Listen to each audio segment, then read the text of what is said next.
दोस्तों, हम लोग कई सालों से देख रहे हैं कि ये जो बारिश की बूंदें होती है वो सीधे ज़मीन पर गिरती हैं। ज़मीन पर गिर कर ये मिट्टी को नरम या फिर गीला कर देती हैं। उसी गीली मिट्टी से ही ये पेड़ पौधे जड़ की सहायता से पानी खींचने लगते हैं, जिससे कि ये पेड़ पौधों में वृद्धि हो सके। और जब पेड़ पौधों की वृद्धि होती है, जब ये पेड़ पौधे बड़े होते हैं तो इनमें फल फूल भी उगने लगते हैं। और उन्हीं फल फूलों को खाकर ही हमारे शरीर में ताकत आती है। और अगर हम फल फूल ना भी खाएं तो जो भी हम लोग जीवों को मार कर खाते हैं, उन जीवों में जो ताकत आती है इन्हीं पेड़ पौधों से ही आती है। तो यानी कि जो भी है हमारे ताकत जो होती है, जो ऊर्जा मिलती है, वो सारे पेड़ पौधों से ही किसी तरह से हमें मिलने लगती है।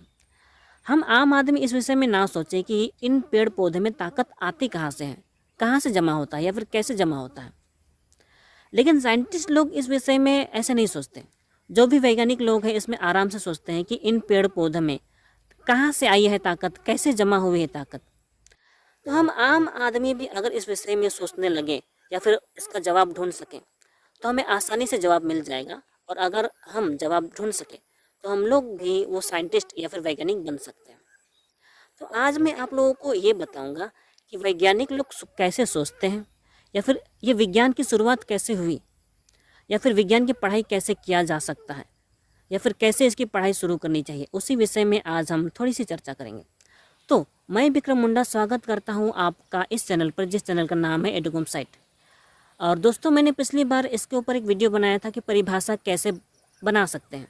अगर आपने मेरा वो वीडियो देखा होगा तो ठीक है, नहीं देखा होगा तो एक बार देख लीजिए।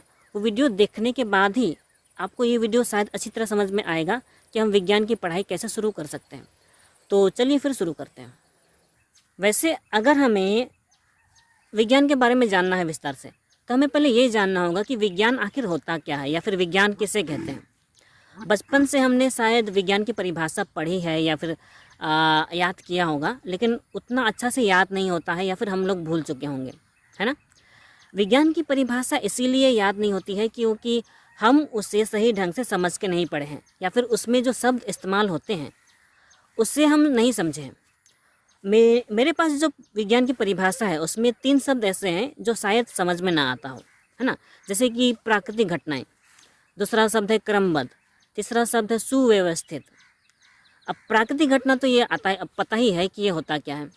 हमारे आसपास जितनी भी घटनाएं या वातावरण में जो घटनाएं घटती हैं, हम जो आसपास घटते हुए देखते हैं, जैसे कि बादल का गरजना, पानी का बरसना, या फिर पेड़ पौधों का उगना, ये सारी प्राकृतिक घटनाएं अपने आप होती हैं। तो जो भी घटनाएं जो अपने आप होती रहती हैं वो सारी की सारी प्राकृतिक घटनाएं होती हैं, है ना। फिर उन्हीं प्राकृतिक घटनाओं को अगर एक के बाद एक सजाओगे तो उसे क्रमबद्ध करना कहते हैं। जैसे कि अगर हम चाय बनाते हैं तो पहले शायद पतीला लेते हैं, गैस जलाते हैं, फिर उसमें पानी लगाते हैं, है ना। पानी लगाने के बाद उसमें चीनी, चाय वगैरह डालते हैं। अगर हम इसको उल्टा बोलें, जैसे कि पहले मान लें, पहले चीनी लेते हैं, फिर चाय की पत्ती लेते हैं, फिर उसके ऊपर पानी डालते हैं, फिर कढ़ाई डालते हैं, फिर गैस जलाते हैं, तो ये गलत हो जाएगा।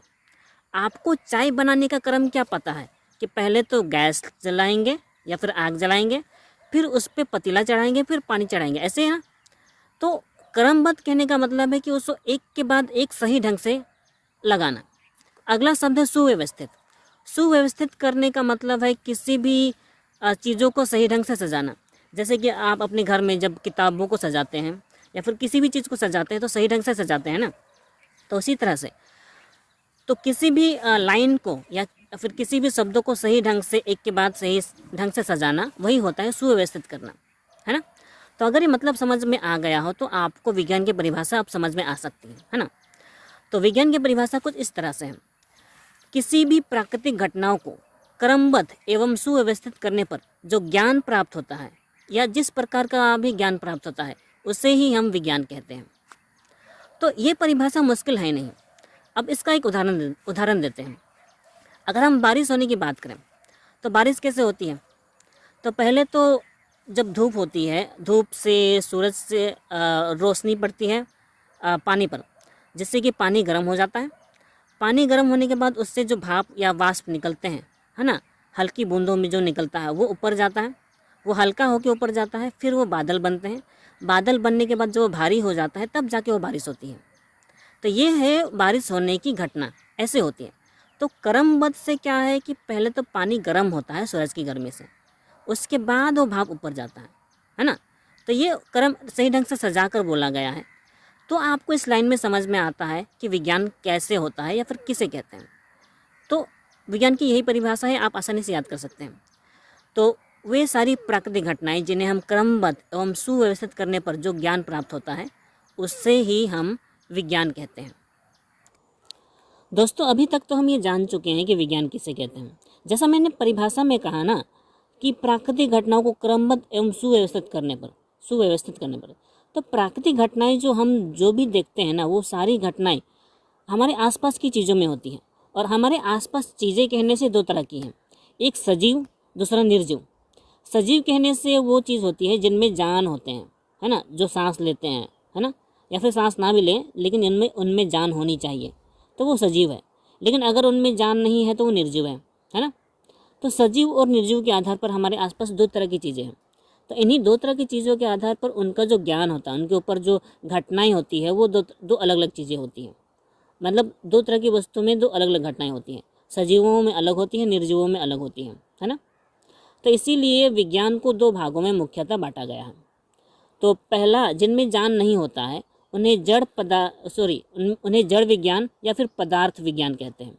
जितनी भी चीज़ें हैं जिनमें जान नहीं होती हैं उन्हें जड़ विज्ञान या फिर पदार्थ विज्ञान कह सकते हैं। और जिनमें जान होती है उन्हें जीवन विज्ञान कह सकते हैं।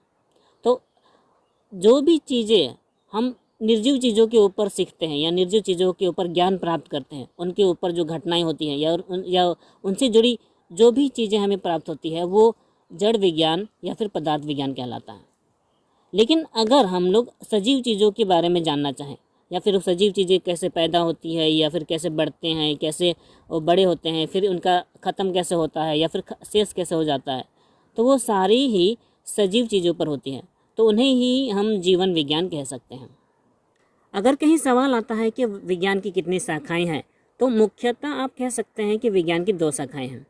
पहला है पदार्थ विज्ञान या फिर जड़ विज्ञान, है ना, दोनों में से कोई भी नाम बोल सकते हैं। और दूसरा है जीवन विज्ञान। अब थोड़ा इसकी परिभाषा की चर्चा करते हैं। पदार्थ विज्ञान की परिभाषा अगर आप जानना चाहते हैं तो इनसे जुड़े शब्दों को पहले विस्तार से जानना होगा।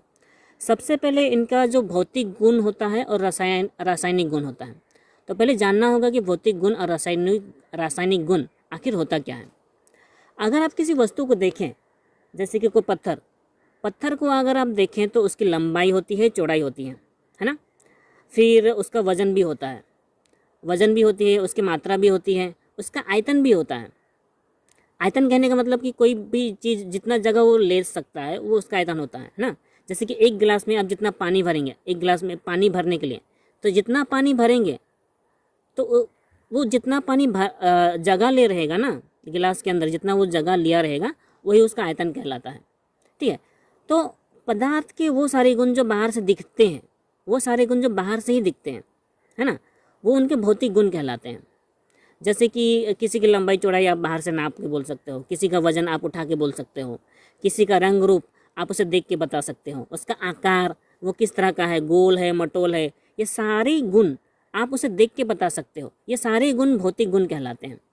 लेकिन वे सारे गुण जो आप देख के नहीं बता सकते, जैसे कि वो किन चीज़ों से मिलके बना हुआ है, या फिर उसे टुकड़े करेंगे तो उसे क्या क्या प्राप्त होगा, उसे जलाएंगे तो क्या क्या प्राप्त होगा, है ना, उसे जलाएंगे तो उसे कौन सा गैस निकलेगा, ये सारी चीज़ें हमें नहीं पता।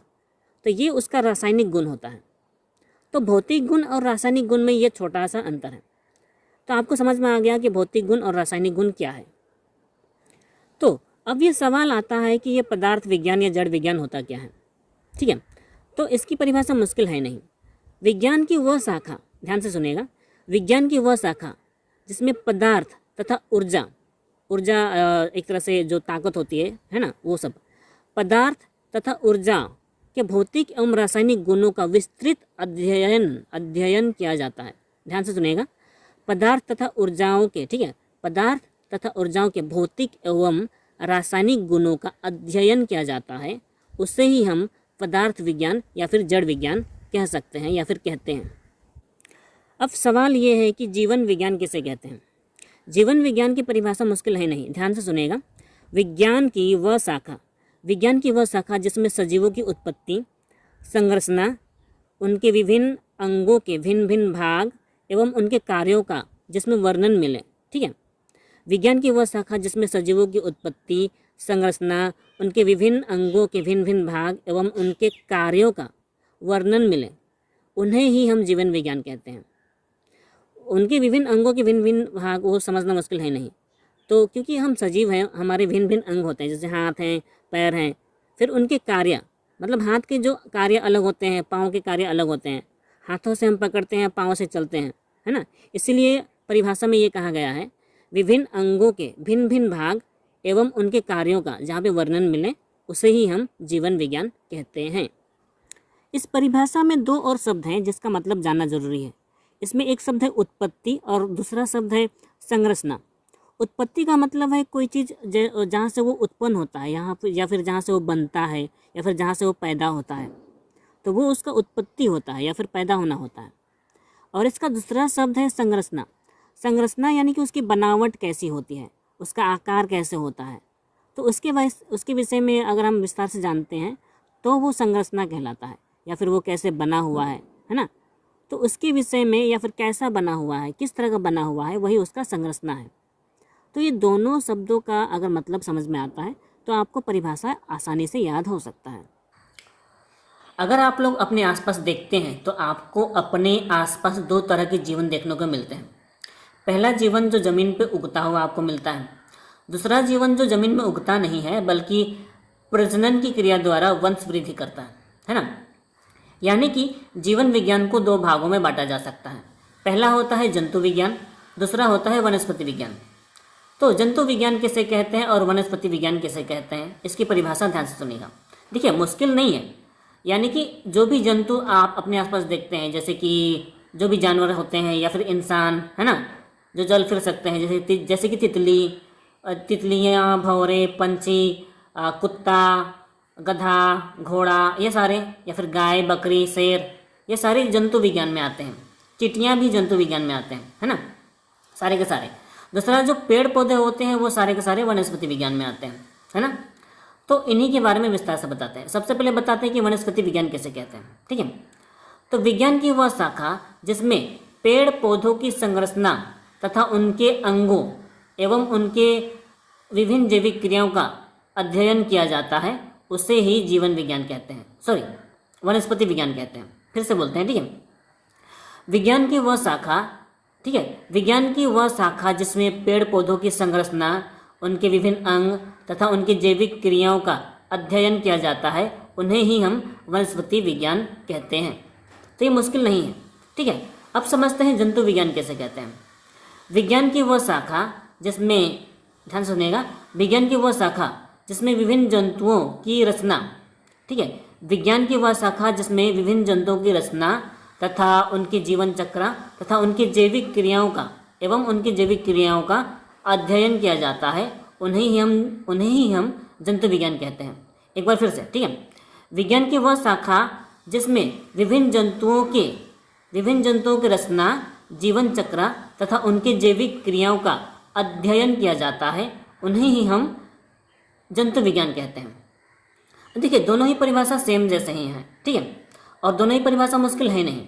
ठीक है, वनस्पति विज्ञान में जैसा कहा मैंने, उनका संरचना, यानी कि जो अगर पेड़ पौधों की देखें, उनकी बनावट कैसी होती है, उनकी लंबी लंबी शाखाएं होती हैं, वो कुछ पेड़ लंबे होते हैं, कुछ छोटे होते हैं, ये सारी उनकी संरचना में आते हैं। ठीक है, जैविक क्रियाओं का मतलब होता है उनके अंदर जो भी चीज़ें पाया जाता है, ठीक है, जो भी चीज़ें मिलती है, जो तरल चीज़ें होती है या फिर फल फूल होते हैं, उनका आपस में क्रिया, कौन कौन सा क्रिया होती है, उन सब के विषय में जैविक क्रियाओं का नाम दिया गया है। ठीक है, उन सभी को जैविक क्रियाओं का नाम दिया गया है। तो जंतु में भी सेम चीज़ वही होती है। तो इनकी परिभाषा को आप स्वयं से समझकर याद कर सकते हैं। ठीक है, तो इस विषय में ज़्यादा नहीं बोलूँगा। ठीक है, आगे बढ़ते हैं। उसी तरह से अगर आप जड़ विज्ञान की बात करें, जड़ विज्ञान को भी दो तरह से बांटा गया है। पहला होता है भौतिक विज्ञान, दूसरा होता है रसायन विज्ञान।